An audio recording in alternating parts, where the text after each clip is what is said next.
याद है 6 दिसंबर, सबको याद होगी, सब बड़े खुश होते हैं। पहली बार एक मैंने प्रधानमंत्री को अपने असिस्टेंट, जो उनकी सारी चीजें जानता था, ये कहते सुना, मैं पूजा करने जा रहा हूं, मुझे बाहर का कोई कॉल मत देना।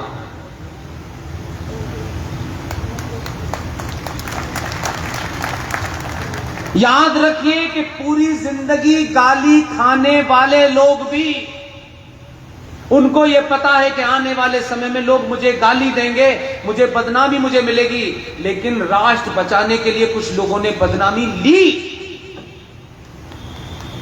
तारीफ तो सब चाहते हैं,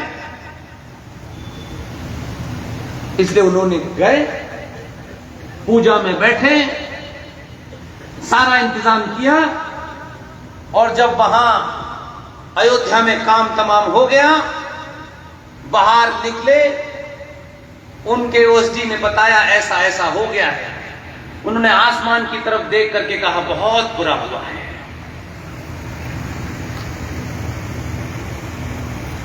आ गया समझ में? शेयर करें, पोस्ट को शेयर करें। इसलिए गुमनामी में रह करके राष्ट्र के लिए काम करने वाले बहुत लोग हैं।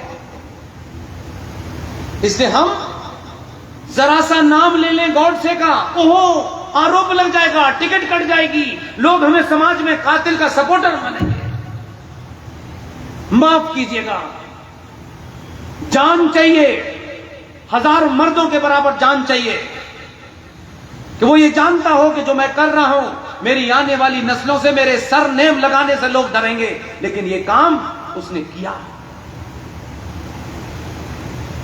इसलिए किसी भी सभ्य समाज में किसी मनुष्य की हत्या जस्टिफाई नहीं ठहरा सकती, चाहे कितना भी बड़ा कॉज हो। लेकिन उस समय के कानूनों के तहत नाथूराम गॉडसे ने जो किया उसको सजा मिली। सजा से उसने अपने आप को मुकरा नहीं। लेकिन हम 2022 में सुनते हैं, अफजल गुरु हम शर्मिंदा हैं, तेरे कातिल जिंदा हैं। ये बात हम उसके लिए कहें तो शर्म क्यों आती है? नाथूराम गॉडसे ने गांधी की हत्या की, ये उसका अपना कोई कन्विक्शन हो सकता है, लेकिन उसका कन्विक्शन देखिए, मार के भागा नहीं, मारा, पुलिस को बुला करके अपनी पिस्तौल दी, मैंने गांधी की हत्या की है, मुझे गिरफ्तार करो। इससे बड़ा कोई ईमानदार मिलेगा? और उसके बाद कोर्ट में अर्जी नहीं दी, माफी की अर्जी नहीं दी। लेकिन जब लोग सत्य से डरते हैं कि सच न पता चल जाए, तो इन 70 सालों तक उस आदमी ने जो कोर्ट में बयान दिया था, सरकारों के मुंह से पर्दा न हट जाए, लोग बेनकाब न हो जाएं, 70 साल तक उसका बयान पब्लिक में नहीं आया। कुछ तथाकथित फिल्मों में नाच गाने वाले कुछ लोग बताते हैं कि देश में और दुनिया में पहला आतंकी नाथूराम गॉडसे था। ये कह सकते हैं। अभी तक यह तय नहीं हो पा रहा कि आतंकवादी की परिभाषा क्या है, टेररिस्ट किसे कहते हैं। पूरी दुनिया में जो टेररिज्म हो रहा है वो मजहब के नाम पे होता है। विचारधारा पे मारने वालों में बहुत लोग मरते हैं, लेकिन आज भी हम कम से कम इस देश में हर एक की बात हो रही है जिसने एक प्रधानमंत्री की हत्या जिन लोगों ने की, आज उनको कोर्ट माफी दे रही है और कहा जा रहा है कि इनका चाल चलन बहुत अच्छा था, इसलिए हमने राजीव गांधी के हत्यारों को छोड़ दिया है। राजीव गांधी किसी के पति, किसी के भाई, किसी के पिता हो सकते हैं, लेकिन राजीव गांधी की हत्या भारत देश के प्रधानमंत्री के रूप में हुई थी। उसके किसी हत्यारे को छोड़ा नहीं जाना चाहिए था। ये कोई प्रॉपर्टी राइट नहीं है कि मेरे पिताजी होंगे आपके घर में, लेकिन वो देश का प्रधानमंत्री था। उसको छोड़ने का मतलब है कि आप दुनिया को मैसेज दे रहे हैं कि भारत के प्रधानमंत्री को मारने वालों को भी ये कोर्ट छोड़ सकती है। आप किस किस को मरवाना चाहते हैं? जिनका जो काम है वो नहीं कर रहे। इस देश की कोर्ट में 5,500 मुकदमे पेंडिंग पड़े हैं, लेकिन जज साहब को 2 पुरुषों में और 2 महिलाओं में शादी कैसे हो सकती है, इसकी चिंता है। शेयर करें, धमाकेदार भाषण है कुलश्रेष्ठ। वो इसमें बिजी है, उदय हांडी की लंबाई में बिजी है। भगवान राम ने क्या किया था, इसमें बिजी है। इसलिए कि आपको अपने मसले खुद सुलझाना नहीं आते और आपके नेता, आपके तथाकथित संगठन आपको सही बात नहीं बता रहे। उनका स्वार्थ क्या है मैं नहीं जानता, मेरा स्वार्थ नहीं है। इसलिए इस मन से कुछ मुद्दे में रखता हूं आपके सामने। फैसला आपको करना है। एक आदमी को नहीं, मेरा पर्सनल ईमेल पूरे देश को पता है। एक आदमी को। जिस किसी को उसमें डॉट बराबर भी कंफ्यूजन हो, स्टाफ को जान, आधी रात को भी मुझसे पूछ लीजिएगा। जब तक जवाब नहीं दूंगा सोऊंगा नहीं। 15 अगस्त 1947 को भारत आजाद हुआ, ये सुनते सुनते मैं इतना बड़ा हो गया। कहां लिखा है, किस डॉक्यूमेंट में लिखा है कि 15 अगस्त 1947 को भारत आजाद हुआ था? ये इतना बड़ा झूठ। फिर दूसरा झूठ क्या है कि ये फूल वाले चचा देश के पहले प्रधानमंत्री थे। एक आम जनमानस ये जानता है कि 15 अगस्त को आजाद हुआ, उस दिन उन्होंने शपथ ले ली। कोई नहीं बता रहा है कि चचा नेहरू ने शपथ कब ली थी, ये बताओ। ओरिजिनल दस्तावेज जो हैं, जो भारत के आर्काइव में रखे हुए हैं, जिसमें जाने की मनाही थी। समय आया है, कुछ लोगों को एमपीएमएलए बनना है, हमको इसमें कोई इंटरेस्ट नहीं है। हमको सिर्फ इतना इंटरेस्ट है कि उन दस्तावेजों तक हमारी पहुंच चली गई है, इसलिए हम चौराहे चौराहे नंगा करेंगे। तो कोई बता सकता है इस पूरी सभा में से कि चचा ने कब पहली बार शपथ ली थी? एक हाथ उठा के मुझे बता दीजिए, मैं मान लूंगा। पूरे देश में इसलिए बोल रहा हूं, हर बच्चे को पता हो। जब तक सच नहीं पता होगा, आपकी नींव ठीक नहीं होगी। आप कितना भी महंगा सीमेंट लगा दीजिएगा, वो गिर के जाएगा। झूठ कुछ दिन तक चल सकता है, बहुत दिन तक नहीं चलता। 14 अगस्त का नाम सुना आप लोग? ऐसे ऐसे लोग हैं इस देश में और ऐसे ऐसे प्रधानमंत्री थे कि 14 अगस्त जिस दिन 10.5 लाख सनातनी हिंदू मां बहन बेटी की हत्या हुई, उनकी लाशों पे पाकिस्तान बना। लेकिन हमारे यहां लोग पाकिस्तान को आजादी की मुबारकबाद देते हैं 14 अगस्त को। हमसे ज्यादा बेहया कोई हो सकता है? जिन लाशों पे ये मुल्क बट करके पाकिस्तान बना, हम उन्हीं को मुबारकबाद दे रहे हैं। इसलिए तारीफ करने वाले की जाति नहीं जानता मैंने पब्लिकली अनाउंस किया है। पहली बार एक आदमी ने लाल किले पे खड़े होकर के ये बोध कराया, मूर्खो, अगर जिंदा हो तो जिंदा होने का प्रमाण दो। लाशों की तरह घूमने से तुम जिंदा नहीं हो सकते। जिंदा कौमें अपने इतिहास को नहीं भूलती, और जो इतिहास को भूलती हैं, इतिहास भी उन्हें भूल जाता है। तब उसने एक छोटी सी घटना की, क्योंकि हम तो अपने स्वार्थ के अलावा सोचते ही नहीं हैं। घोषणा हुई, बजट आया, इनकम टैक्स में कितनी छूट है, बस जीवन इसी पे चलता है। तेल के दाम कुछ कम हुए कि नहीं हुए, जिंदगी भर हम भिखारी थे, भिखारी रहेंगे क्या? इसलिए हमको बड़ी बातें जिससे ये राष्ट्र सुरक्षित हो सकता है, ये हमें नहीं काम आती। तब उसने पहली बार भारत के संसद से निकल करके जब वो लाल किले पे गया, तो जब उसने ये बात कही तो 5 मिनट तक बहुत सारे लोग बोले इसका क्या मतलब है। मैंने कहा इसकी बात सुनो, 3 दिन बाद समझ में आएगी। तब उसने कहा कि अब से 14 अगस्त को भारत विभाजन की विभीषिका दिवस मनाया जाएगा, ताकि आपके बच्चों को पता चले कि ये तथाकथित आजादी, ये देश जो मिला जब आपने 10.5 लाख सनातनियों की लाश पर भारत की 30% भूमि पर एक पाकिस्तान बनाया था। इसलिए उस दिन को 14 अगस्त में पाकिस्तान आजाद हुआ था। इसको नहीं याद रखना है, इसको याद रखना है कि किस तरीके से मां बहन बेटी का रेप और मर्डर हुआ था, जिनकी गिनती नहीं है। ये याद रहेगा। तो फिर एहसान भाई के साथ में झलकों से खावटी चैनल पर सब्सक्राइब करें।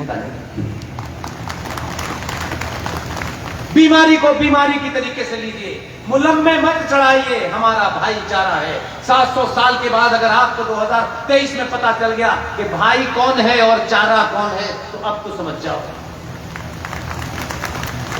ये किसी के खिलाफ नहीं है,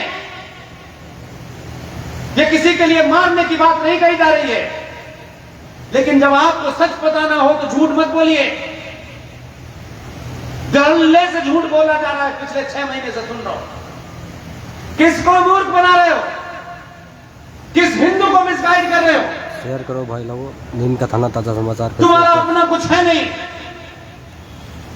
न निकिता के बारे में रो रहे, न अंकिता के बारे में रो रहे, न रूपेश पांडे की हत्या पे रो रहे, न कमलेश तिवारी की हत्या पे रो रहे, न बहन नुपुर शर्मा बंद हो गई घर में, उसके खिलाफ एक लफ्ज नहीं बोलना है।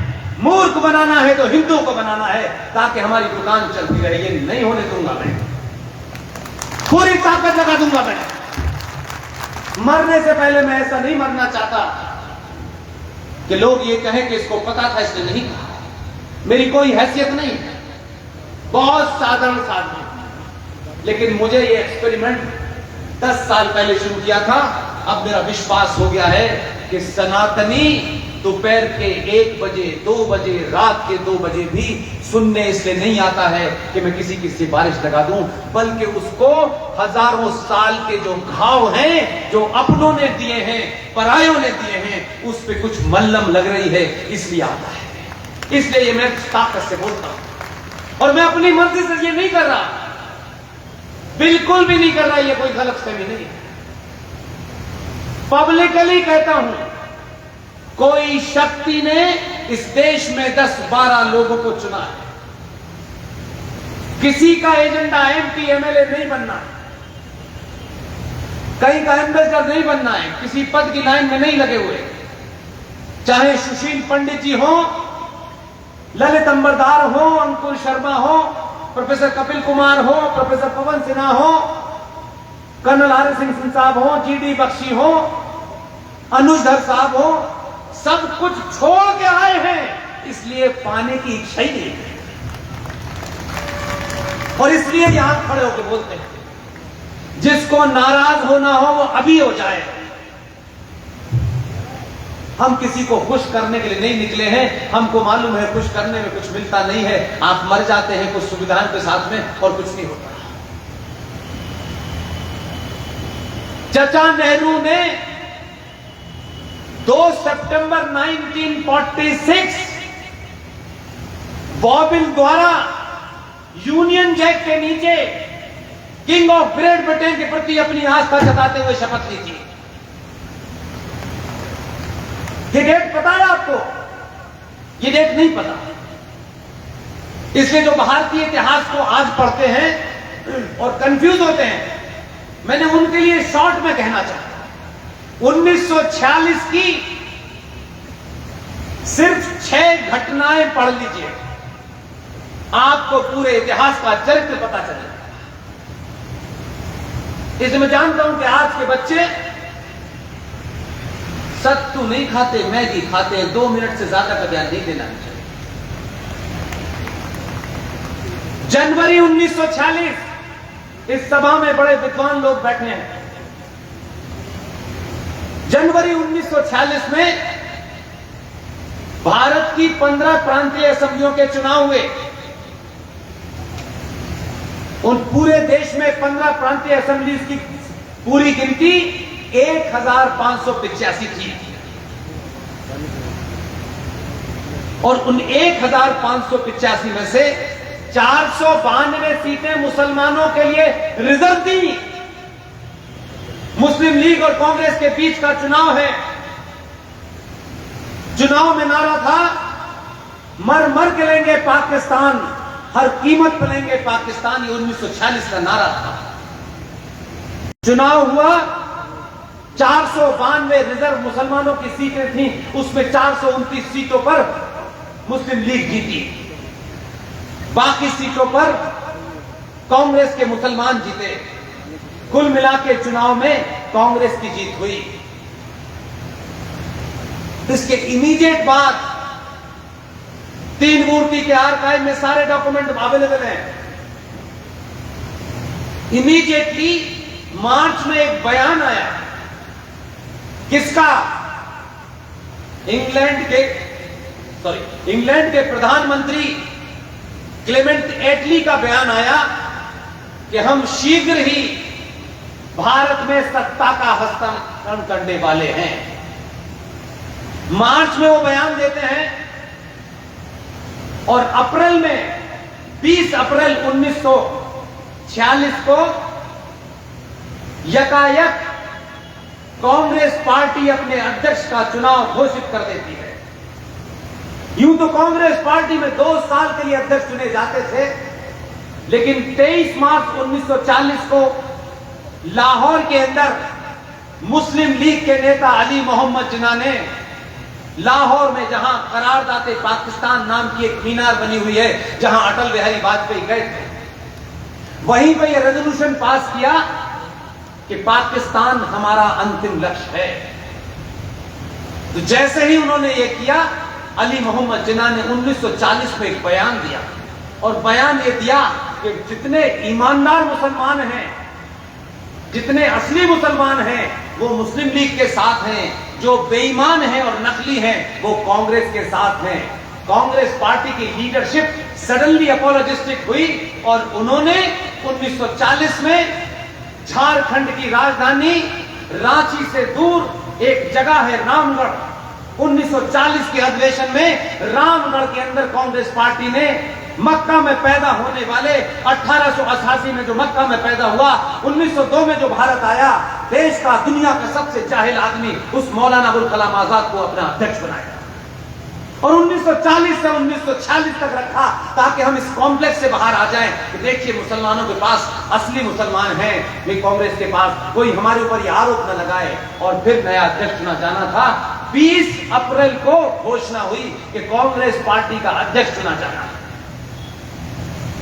और 15 प्रांतीय असेंबलियों ने गुप्त मतदान करके 27 अप्रैल को दिल्ली में भेजा। आपको यह जानकर ताज्जुब होगा कि कांग्रेस पार्टी को तय करना था कि उसका कौन कौन उम्मीदवार होगा। फूल वाले चचा का नाम ही नहीं था उसमें।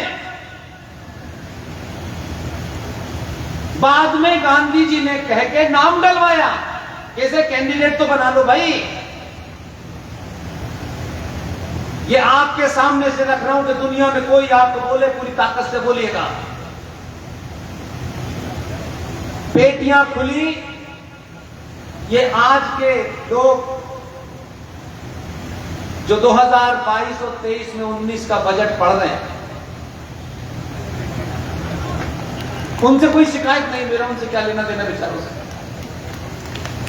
कोई लेना देना नहीं। आप खुश होइए, राजस्थान के लोग हैं, कोई दिक्कत। आप सोचिए कि आज हम ये कहते हैं कि देखिए साहब, ये तो ईवीएम को हैक कर लिया है, ये तो वोटों का कुछ बदली हो गई है, पेटियां बदल दी हैं। अरे ये घटना पुरानी नहीं, अभी नई नहीं है।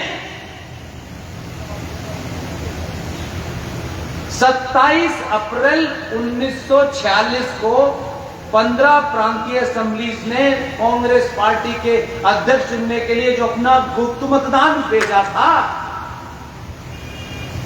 और उसकी कार्रवाई देखने के लिए कि किसकी देखरेख में हो, तो गांधी जी के जो सबसे नजदीक थे, जो परम प्रिय थे, लेकिन उस बहादुर आदमी की चर्चा हमारे यहां नहीं होती, क्योंकि ऐसे बहादुर आदमी परम प्रिय होने के बावजूद भी ये उसी का कलेजा था कि सही बात उस वक्त भी की और लिख के चला गया कि 2023 तक तो कोई ना कोई पागल मेरी किताब पढ़ ही होगा। हमने पढ़ ली, पेटियां खुली, 15 वोटों में से एक वोट इनवैलिड हो गया, 2 वोट एक पट्टाभी जी को मिला और एक शायद किसी और को मिला। कुल 12 वोट थे, 12 के 12 वोट सरदार पटेल को मिले। आगे सुनिए, ये सरदार पटेल को 12 वोट मिले, ये कहानी सुनते रहे और आप ताली बजाते रहे, लेकिन इसके बाद भी आपने नहीं कभी पूछा कि भाई जब सरदार पटेल को 12 वोट मिले थे तो फूल वाले चचा कैसे बने? तब जब आपने खुल्लम खुल्ला माननीय परम पूजनीय देश के पिताजी ने उस वक्त घोटाला किया, और फिर उन्होंने एक पर्ची भेजी और पर्ची भेज के सरदार पटेल के पास गई। सरदार पटेल ने उसको पढ़ा और पर्ची को रख दिया, और दूसरी पर्ची भेजी। सरदार पटेल एक स्वाभिमानी आदमी, और मैं क्या समझता हूं, सरदार पटेल की तरह हजारों स्वाभिमानी आदमी, सनातनी, अपना स्वाभिमान बचाने के लिए उन्होंने कहा कि मैं कुछ कह नहीं सकता क्योंकि उम्र का मामला है, वो उठ के चले गए। और इस तरीके से बेईमानी करके जो आदमी अपनी पार्टी के अध्यक्ष नहीं बन पाया, वो आदमी देश का पहला धमाकेदार भाषण को नेहरू प्रधानमंत्री। 27 अप्रैल की घटना के बाद आपको घटना को समझने की कोशिश करिए, तब जब आप इसको डॉट करेंगे तो मैं जहां ले जाना चाहता हूं तब समझ में आएगा। प्रवचन तो बहुत सुनता हूं मैं लोगों के, सुबह से लेकर शाम तक। अप्रैल निकल गया, मई जून। आपको याद है कि 1946 में 16 अगस्त को एक बड़ी घटना घटी थी। मैंने इसलिए कहा संगठन गली मोहल्ले बनाने से कुछ नहीं होने वाला, प्रवचन देने से कुछ नहीं होने वाला। खूब दो प्रवचन, अपने लोगों को सुबह शाम सुनाओ प्रवचन। सच बोल दोगे तो दुनिया को पता चल जाएगा, तो प्रवचन देने के लिए जरूरत नहीं पड़ेगी, ये करोड़ों तक बात पहुंच जाएगी।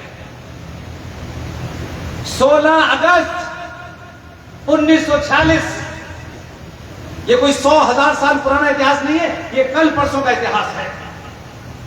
इतिहास के दौर के जीवन काल को देखें तो उसमें 50 साल कुछ नहीं होते। 16 अगस्त को बंगाल में जब मुस्लिम लीग को यह समझ में आ गया कि चुनाव के माध्यम से वो पाकिस्तान नहीं ले सकते, उनकी इतनी स्ट्रेंथ नहीं है, तब जैसे ही चचा प्रधानमंत्री हो गए, पार्टी के अध्यक्ष हो गए, फौरन 16 अगस्त 1946 को बंगाल में आज की नई युवा पीढ़ी उसे अगर गूगल पे सर्च करेगी तो कैलकाटा किलिंग के नाम से होगा। डायरेक्ट एक्शन, यूनाइटेड बंगाल का चीफ मिनिस्टर था शहीद हुसैन सोहरावर्दी, उसकी देख रेख में डायरेक्ट एक्शन मुसलमानों ने किया, और बंगाल के अंदर 10,000 हिंदू महिलाओं और बेटियों और पुत्रों की लाशें चौराहे चौराहे थी, जिसे आप डायरेक्ट एक्शन के नाम से जानते हैं। इसलिए मैंने आज कल मैं कुछ देख रहा हूं, कुछ नए नए ज्ञानी पैदा हुए, कुछ नए नए आए हैं सीधे मक्का से,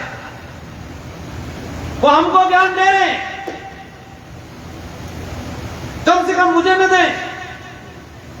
मैं जहां से आया हूं आप सबको पता है, मुझे कोई किसी की सहमति और किसी का अनुमोदन नहीं चाहिए। वो बता रहे हैं रमजान मन की शुद्धि, मन और बुद्धि, या तुम ही मन बुद्धि हो क्या? इसके लिए रमजान का रोजा रखा जाता है। वाह वाह, कहां से लाए हो ये? किसको मूर्ख बना रहे हो? कोई और कहे तो समझ में आता है। अखबार में फोटो लगवा के छपा रहे हैं, बता रहे हैं कि रमजान में मन की शुद्धि, इसके लिए रमजान रखा जाता है। यार मैं क्या कहूं इस मन से? पता है ना मैं कहां पैदा हुआ? पता है नहीं बात आपको? हाँ या ना में बताइए। जहां आइडिया ऑफ पाकिस्तान पैदा हुआ है, मैं वहीं पैदा हुआ। नहीं जानना चाहते हम अपना इतिहास। कहा जाता है कि रमजान के महीने पवित्र होते होंगे, मैं तो नहीं मना करता, लेकिन जंगे बदर इस्लाम की सबसे बड़ी लड़ाई रमजानों में हुई। 16 अगस्त 1946 को जो डायरेक्ट एक्शन हुआ, उस दिन भी रोजे थे, उस दिन भी रमजान थे। रमजानों का महीना, देखिए मैंने कहा कि जब आप झूठ सुन लेते तो सच सुनने से लोग डरते हैं। एक बार डरेंगे, एक बार डराएंगे, लेकिन सच बात पता चल जाएगी तो फिर मक्कार यहां नजर नहीं आएंगे। रेगिस्तान में जहां बताया जाता है कि इस्लाम वहां पैदा हुआ, रेगिस्तान के अंदर शेयर करें जितने भी युद्ध होते थे, उन युद्धों से लड़ने के लिए कैसे अपने आप को तैयार किया जाए। हो सकता है खाना ना मिले, हो सकता है लंबे समय तक पानी न मिले। उस मजहबी लड़ाई के लिए जो प्रैक्टिस और जो एक्सरसाइज की गई, उसे रमजान कहते हैं, ताकि जो तुम्हारे अल्लाह पे यकीन न लाए उसका कत्ल वाजिब है। सूरह नंबर 9 आयत नंबर 5 ये कहती है। लेकिन कुछ लोग कह रहे हैं नहीं, ये तो भाई हैं। कुछ लोग डीएनए बता रहे हैं हमको, हमारा डीएनए परशुराम से है, हमारा डीएनए मर्यादा पुरुषोत्तम राम से है, भगवान कृष्ण से है, आचार्य चाणक्य से है। हमारा डीएनए चाटुकारों से नहीं है। इसलिए अपने स्वार्थ के लिए सनातनी हिंदू को 2023 में भ्रमित मत करो। ये वो घड़ी है कि सबसे हिसाब लिया जाएगा। जो झूठ बोलेगा उसके चौराहे चौराहे पुतले जलाए जाएंगे। ये वो घड़ी है कि 700 साल के बाद आप अपने जागृत होने की कोशिश कर रहे हैं। ये मां बहनें कथा सुनने नहीं आई हैं, कथाकार नहीं हूं मैं। अगर जीवन में मुझे कुछ पता नहीं है, लेकिन अगर कथा भी जिस दिन करूंगा तो मैं अपने इसी प्रवचन को कथा मानता हूं। मैं उस कथाकार की तरह नहीं हूं जो मां, बहन, बेटी, भोली भोली महिलाएं हमारे परिवार की, इसलिए कि उनको लगता है कि भगवान की कथा सुनने में पुण्य ही मिलेगा। उनकी ऐसी आस्था है, वो घर से निकलती हैं, कथाकार मंच पर बैठा होता है, उसके आने से पहले 750 लोग आते हैं जो इंतजाम करते हैं कथाकार का। मुझे उससे भी कोई शिकायत नहीं है, वो कितने पैसे लेते हैं उससे भी कोई शिकायत नहीं है। मेरी शिकायत यह है, तुम कथा करने आए हो, भगवान राम की कथा कर रहे हो, मां सीता की कथा कर रहे हो, लक्ष्मण की कथा कर रहे हो, इसे वहीं तक रखो। फिर उसमें मौला मौला और अली अली कैसे आएगा, ये मैं मानने को तैयार नहीं हूं। तुम किसके एजेंडा को चला रहे हो? इन भोली वाली महिलाओं को बता रहे हो कि अली में और मौला में और राम में कोई फर्क नहीं है, जमीन आसमान का फर्क है। तुम उनकी भावुकता का इस्तेमाल कर रहे हो। ये बेचारी महिलाएं वो ये समझती है, अरे उन्होंने तो कह दिया सब बराबर है, सारे धर्म बराबर है, ये भी हमको बता दिया। अब बेचारी निकिता उठ के चली गई बराबर वाले के पास। तुम वहां क्यों चली गई? तुम्ही ने तो कहा था कि सारे धर्म बराबर है। झूठी परंपरा अपनी झूठी शान के लिए, अपने अहंकार के लिए मत बोलिए। इसका नुकसान आपके घरों में बच्चों को हो रहा है, आपकी बेटियों को हो रहा है, आपकी बहन बेटी के अलावा माओ को हो रहा है, उनको बताया नहीं जा रहा। जब आप कहते हैं सारे धर्म बराबर हैं, तो फिर प्रॉब्लम क्या है? फिर तो अरशद भाई जो कर रहे हैं ठीक ही कर रहे हैं, नहीं है। इसलिए मैंने शुरू में कहा, मजहब और धर्म दो दुनिया की अलग अलग चीजें हैं। इसे मत मिलाइए अपने स्वार्थों के लिए। नेता मिलाते हैं, समझ में आता है, उन्हें हर एक का वोट चाहिए, ना मुझे चाहिए ना किसी कथाकार को चाहिए। हां, कथाकार किसी के एजेंडे पे बोल रहा है तो उनका बाइकआउट जरूर कीजिए। आपको अपने इन हितों के बारे में कोई बताता है कि ये देश, पूछिएगा जो लोग आपके पास टिकट लेकर के मांगने हैं, और सख्ती से पूछिएगा। मैं तो पूछ रहा हूं मंचों से, और मैं आपको आगाह कर रहा हूं, उन सब से पूछिएगा, तुमने हमें ये पाप जब हो रहा था संसद में, तो तुम्हारी गिनती जो तुम कहते हो कि हम तो आपके हैं, गमछा केसरिया डालने से, 5 घंटे प्रवचन देने से, यहां से लेके अमरावती और अमरावती से दुनिया के हर गले में, आप महान हिंदूवादी नहीं हो सकते, क्योंकि आपको पता नहीं है, उन्होंने बताया नहीं, और आपकी ये जिज्ञासा नहीं है कि मेरे इस बुरे वक्तों का, मेरी ऐसी हालत का कारण क्या है। जब भी वहां का शॉट आता था टीवी पर, तो आप एक आदमी को टिपिकल एक पठान पजामा और उसका कुर्ता पहने उसे देखते थे, और उसे पुलिस वाले विधानसभा से बाहर निकालते थे, और वो खूब बहस करता था। इंडिपेंडेंट एमएलए था। अपने दिल पे हाथ रखिएगा जो टिकटारती हैं, और पूछिएगा अपने आप से, उस आदमी को कश्मीर विधानसभा में एक इंडिपेंडेंट एमएलए था, और उसका नाम था इंजीनियर रशीद। बहुत लोगों ने टेलीविजन पे देखा होगा। आप सोचिए कि आपके उससे नजरियाती डिफरेंस हो सकते हैं, उसकी आइडियोलॉजी आपकी अच्छी नहीं लगती, वो एक अलग बात है, लेकिन उसमें से मुझे जो तथ्य है, इसलिए उसका नाम ले रहा हूं,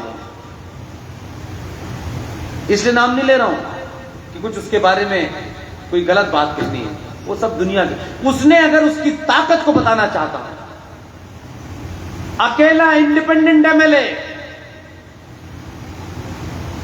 और जो आजकल कश्मीर में गए हैं, जो पहले ठीक ठाक भगवान दास थे, उन्होंने कबूल कर लिया कि मेरा असली नाम भगवान दास था, अब मेरा नाम गुलाम नबी हो गया है। उस शख्स को राज्यसभा में जाना, सारी टिकटों के बाद उस आदमी को एक अपनी विधानसभा से वोट चाहिए था। इस कन्विक्शन को मैं कहता हूं कि अगर शत्रु भी आप जिसे मानते हैं, अगर उसमें भी कोई कन्विक्शन है, तो सीखने के लिए उससे भी सीख सकते हैं। इसके लिए सिर्फ केसरिया पट्टा डालने वालों की जरूरत नहीं है। गुलाम नबी आजाद को एक वोट चाहिए था, और उसकी राज्यसभा में उसे चला जाना था। गुलाम नबी आजाद ने उसको सब कुछ ऑफर कर दिया, जितना चाहो ले लो, लेकिन मुझे अपना वोट दे दो। उस आदमी ने मालूम है क्या कहा? ये बात नहीं आती पब्लिक में, इसलिए मैं कह रहा हूं, हमको कहां से ताकत मिलनी चाहिए, वो कोई, उससे क्या फर्क पड़ता है। गुलाम नबी आजाद से उसने कहा, मैं आपको अपना वोट देने के लिए तैयार हूं, ये मेरा पेन है और ये कागज है, एक लाइन लिख दो, मैं एक पैसा नहीं लूंगा, अपना वोट दूंगा। गुलाम नबी आजाद ने जिंदगी में नहीं सोचा होगा। उसने कहा, सिर्फ मुझे एक कागज पे लिख के दो कि अफजल गुरु को फांसी गलत दी गई थी। गुलाम नबी आजाद ने लिखा नहीं, और उसने फिर वोट दिया नहीं, और गुलाम नबी आजाद राज्यसभा में नहीं गए। उस आदमी की तारीफ अपने एजेंडे पे, लेकिन आज कैसे भी कुछ भी लिखा लो, अपने हत्यारों से भी मिल जाओ, किसी कीमत पे पहुंचा दो और पहुंच के वहां सनातनी हिंदू को भूल जाओ, और फिर मेरे खिलाफ, मेरी सभ्यता के खिलाफ, मेरी आस्थाओं के खिलाफ, इस भारत राष्ट्र के खिलाफ जितने सौदे हुए उसमें आपके लोग भी शामिल हैं। अच्छा है कि 14 पैदा हो गया। अंदाजा है कुछ आपको? आपका मुद्दा क्या होगा मैं नहीं जानता, किसको वोट देना है मत देना ये आप स्वतंत्र हैं। मैं सिर्फ आपको ये बताने आया हूं, आपका सौदा हो चुका है, संसद में हुआ है, पूरी देख रेख में हुआ है, पास हो गया है, कानून बन गया है। आज आप बताते हैं हमारी एक बेटी वहां मारी गई, यहां मारी गई, नहीं, ये कितने अत्याचारी और खूनी लोग हैं। इन्होंने 2013 में संसद के अंदर अपनी आंखों से जिस भारत माता का नारा लगाते हैं इसकी एक इंच जमीन पे सौदा कर दिया है।